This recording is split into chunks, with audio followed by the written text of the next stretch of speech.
వెల్లుల్లి paste 1 month వరకు కూడా నిల్వ ఉండాలంటే ఇప్పుడు అల్లం తెల్లగడ్డ నేను బాగా మిక్సీ వేసుకున్నాను. కొంచెం ఉప్పు పసుపు వేసి బాగా గ్రైండ్ చేసుకుంటే మీకు దగ్గర 1 మంత్ వరకు కూడా టేస్ట్ చేంజ్ కాదు, స్మెల్ చేంజ్ కాదు. స్మాల్ టిప్ అండి, చాలా అంటే చాలా బాగుంటుంది.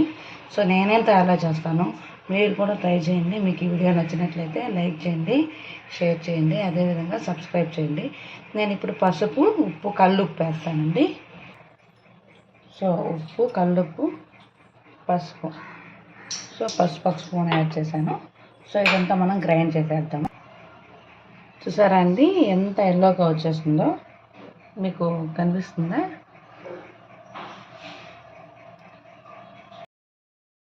చూసారా ఎల్లో కలర్ వచ్చేస్తుందా? సో ఇదంతా మనం ప్లాస్టిక్ డబ్బాలో స్టోర్ చేసి పెట్టేస్తే ఉంటుంది.